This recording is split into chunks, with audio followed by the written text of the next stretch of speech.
তার সঙ্গে দু চারটে কথা বলার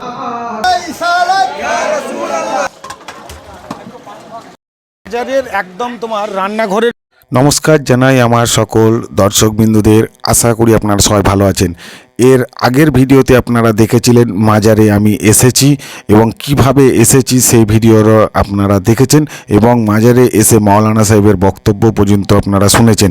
আজকে মাজারে এসে কি করলাম এবং চাদর চাপানো এবং হুজুর সাহেবের সঙ্গে কথা বলা এবং রান্নাঘরে কিভাবে আপনার রান্না করছে সমস্ত আজকে দেখাবো এই ভিডিওর মাধ্যমে। তো এই দেখুন মাজারের ভিতরে একটা মিনার তৈরি করা আছে, দেখতে থাকুন পুরো ভিডিওটা। মাজারে পৌঁছে যাওয়ার মাত্র একদম স্নান টান সেরে মাজার শরীফের সামনেই দাঁড়িয়ে আছি তোমার একটু ধূপকাঠি জ্বালানোর জন্যে এবং সিন্নি প্রসাদ দেওয়ার জন্য। তো মাজার শরীফের ভেতরে দাঁড়িয়ে আছি, তোমার সিন্নি প্রসাদ দিব এবং তোমার ধূপকাঠি জ্বালাবো। আর কিভাবে চাদরটা চাপানো হচ্ছে সম্পূর্ণ ভিডিওটা দেখো। এই দেখো চাদর কেনা হচ্ছে, হ্যাঁ, আমাদের মাজার শরীফে দেওয়ার জন্যে। তো চলো চাদরটা কেনা হয়ে যাক, নিয়ে মাজার শরীফে কীভাবে চাপাচ্ছে সম্পূর্ণটাই দেখতে থাকো তোমরা। তো এই দেখো আমরা যে মাজার শরীফে এসেছি, সেই মাজার শরীফে তোমার হুজুর সাহেবের এটা হচ্ছে তোমার ছবি। আর দেখো পেছনে যে চাদরটা দেখতে পাচ্ছ, এই চাদরটা তোমার নেওয়া হয়েছে, নিয়ে মাজার শরীফে চাপানো হবে। চলো তোমাকে ভালো করে দেখাচ্ছি। দাঁড়াও, আধার করিয়াছি কেন, 13 নম্বর তরিকাতে দর্পণ, 14 নম্বর নিজেকে চিনলে।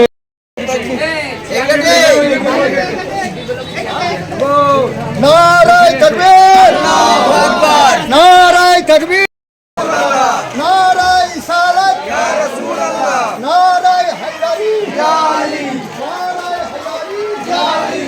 আলী का दामन नहीं छोड़ेंगे, कोलियों के दामन नहीं छोड़ेंगे, मोहम्मद के दामन नहीं छोड़ेंगे। या रिसालत, या रसूलल्लाह, या रिसालत, या रसूलल्लाह, या हैदारी, या अली।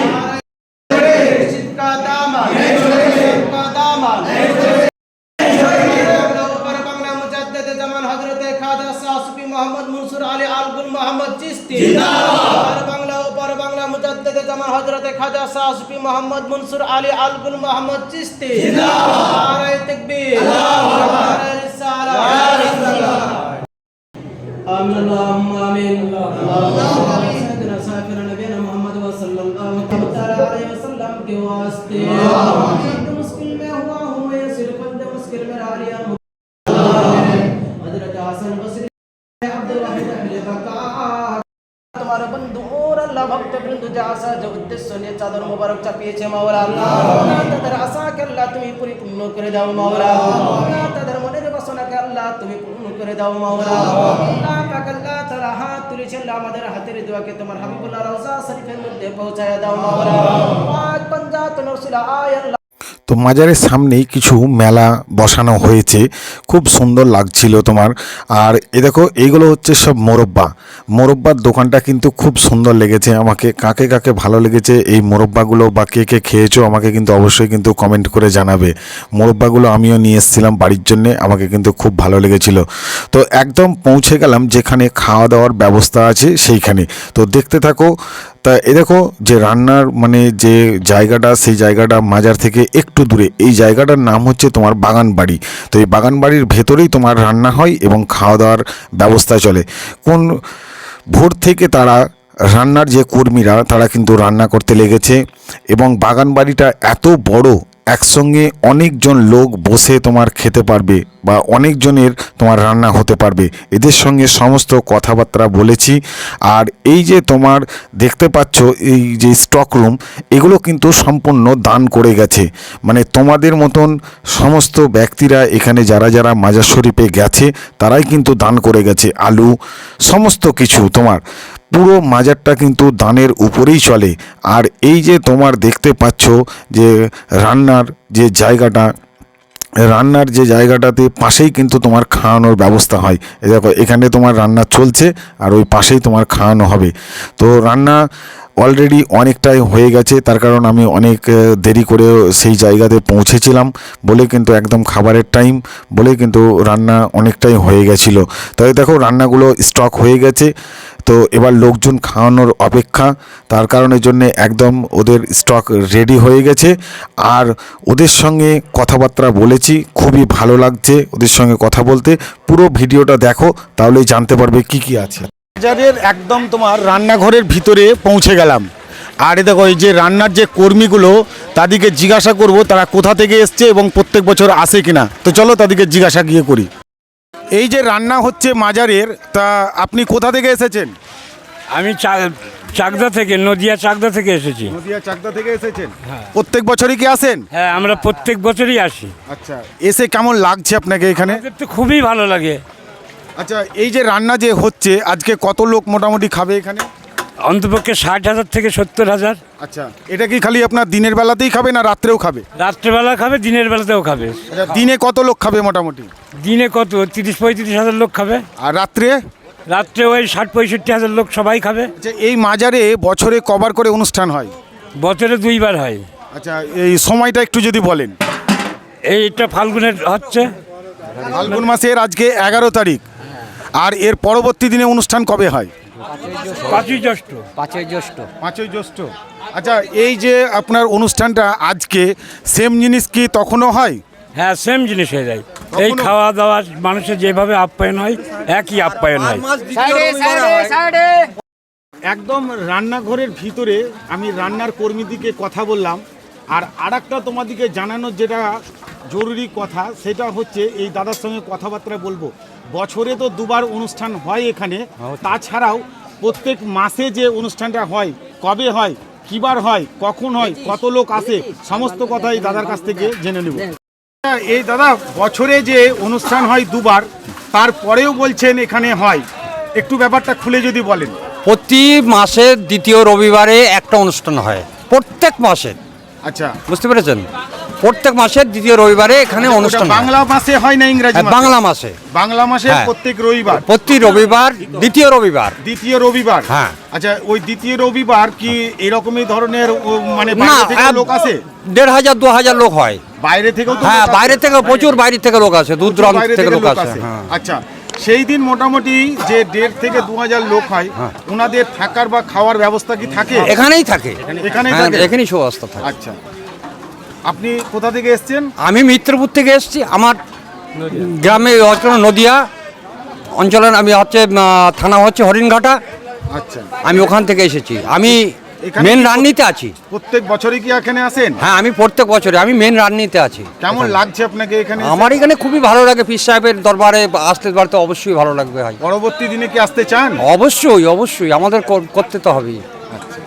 তোমরা যে দেখলে মাজার শরীফের বাড়িতে তোমার লোকজন এবং ওখানে একটা স্টেজ, সেম জিনিস এই বাগান বাড়িতেও। ওখানে লোক না আটার কারণের জন্য এই বাগান বাড়িতে তোমার এলসিডি লাগানো হয়েছে, যা বক্তব্য দিবে, মোট কথা ওখানে যে অনুষ্ঠানগুলো হবে সেই অনুষ্ঠানগুলো কিন্তু এখানে বসেও দেখতে পাওয়া যাবে। এনারা কিন্তু তোমার জায়গা ঘিরে নিয়েছে, খুবই ভালো লাগছে এই জায়গাটা তোমার। তো এ দেখো, এই যে বাগান বাড়িটা দেখতে পাচ্ছ, তোমার এই বাগান বাড়িতে থাকা এবং খাওয়া দুটোই ব্যবস্থা আছে। তো এখানে যে এলসিডিটা লাগানো আছে, ওই দেখো এলসিডি লাগানো আছে, তোমরা দেখতেই পাচ্ছ। ওই এলসিডির মাধ্যমেই সমস্ত কিছু দেখতে পাবে। এখানেও কিন্তু সেম জিনিস, পায়খানা বাথরুম প্রত্যেকটা মহিলা এবং পুরুষদের পায়খানা বাথরুম সমস্ত কিছু রেডি করা আছে। এখনো পর্যন্ত কিন্তু মুড়ি দেওয়া শেষ হয়নি, মুড়ির কর্মীদের সঙ্গে কথা বলি। আর মুড়ি খাওয়ার ব্যবস্থা চলছে। তো এই দেখো পাতা দিচ্ছে। তো দাদা, কখন থেকে মুড়ি খাওয়ানো হচ্ছে? সকাল থেকেই হচ্ছে। আচ্ছা, মোটামুটি এখনো কটা পর্যন্ত চলবে মুড়ি খাওয়া? এখন মিনিমাম 1টা অবধি। একটা পর্যন্ত চলবে? হ্যাঁ, তারপর বন্ধ করে আবার ভাত খাওয়ানো যাবে। আচ্ছা আচ্ছা। কোথা থেকে এসেছেন আপনি? মুর্শিদাবাদ। মুর্শিদাবাদ থেকে। প্রত্যেক বছরই কি আসেন? প্রতি বছরে আসি। কেমন লাগছে আপনাকে এখানে এসে? খুব ভালো লাগছে। এ দেখো, এই ভাই মুড়ি দিচ্ছে। মুড়ি দিতে কেমন লাগছে ভাই? ভালো লাগছে, খুব ভালো লাগছে। খুবই ভালো লাগছে। কোথা থেকে এসেছো তুমি? মদনপুর থেকে। মদনপুর। হ্যাঁ? মদনপুর, ডিস্ট্রিক্টটার নাম বলতে হবে ভাই। নদিয়া। নদিয়া ডিস্ট্রিক্ট। আচ্ছা, আপনি কোথা থেকে এসেছেন দাদা? আমি নদিয়া থেকে এসেছি। আচ্ছা, কেমন লাগছে আপনাকে এখানে ভালো এসে? লাগছে ভালো লাগছে। ইনশাআল্লাহ। সকাল থেকেই মুড়িটা দিচ্ছেন হ্যাঁ, এখন? সকাল থেকে দিচ্ছি। তো এই দেখো, মুড়ি আর গুড় দুটোই দেওয়া হয়। কখন থেকে দিচ্ছেন দাদা? দিচ্ছি আপনার সকাল থেকে দিচ্ছি। আচ্ছা, এখনো কতক্ষণ চলবে? এখনো একটা 1:30 অবধি চলবে এখন। কেমন লাগছে আপনাকে? খুবই দুপুরে খাওয়ানোর জন্য যে ব্যবস্থা করা হয়েছে বাগান বাড়িতে, ভিড় উপচে পড়েছে, মানুষের ঢল একদম, আর গেট ভেঙে মনে হচ্ছে যেন ঢুকে যাবে। দেখো তোমরা পরিস্থিতিটা।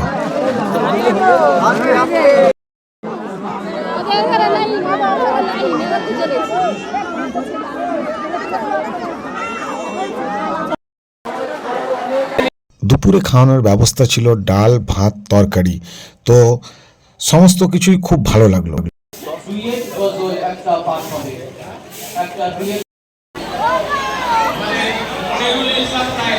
মাজার শরীফের সামনে যে বাড়িটা, সেই বাড়িতে এখন যে হুজুর সাহেব আছেন, সেই হুজুর সাহেব থাকেন। ওনার সঙ্গে সমস্ত কথাবার্তা বলেছি। দেখতে থাকো তোমরা পুরো ভিডিওটা।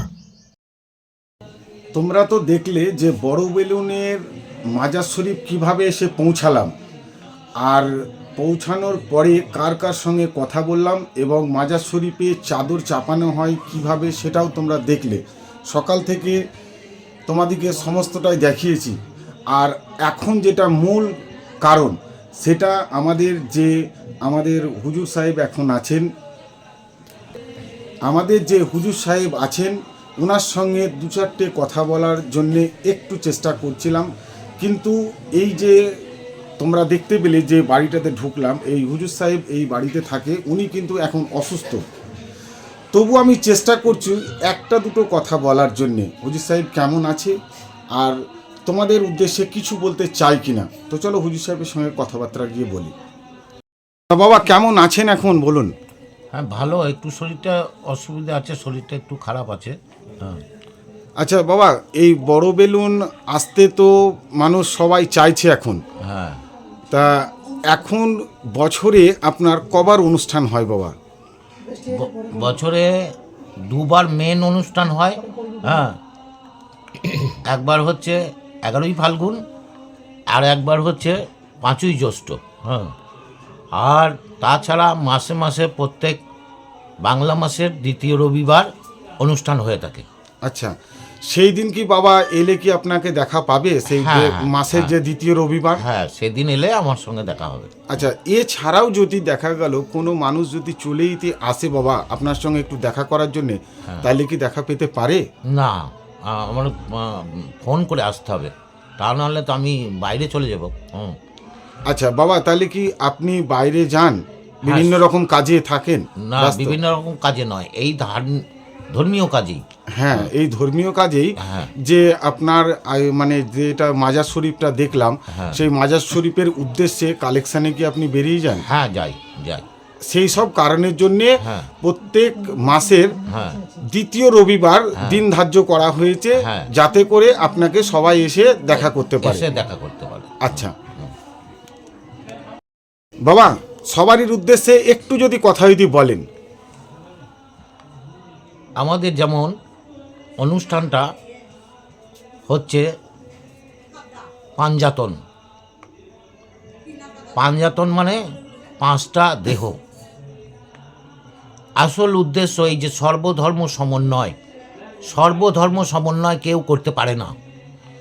ওই সর্বধর্ম সমন্বয়ের কথা বলা হয় নাই, বলা হয়েছে যেমন আমার ভেতরে রাগ, লোভ, হিংসা, নানান রকম জিনিস রয়েছে। তাদের এক একটা আলাদা আলাদা স্বভাব আছে বা আলাদা আলাদা গুণ আছে। সেই গুণগুলোকে একত্রিত করার নাম হচ্ছে সর্বধর্ম সমন্বয়। আমাতে তোমাতে যে সর্বধর্ম সমন্বয় হলো হিন্দু, মুসলমান, খ্রিস্টান, এটা নয়।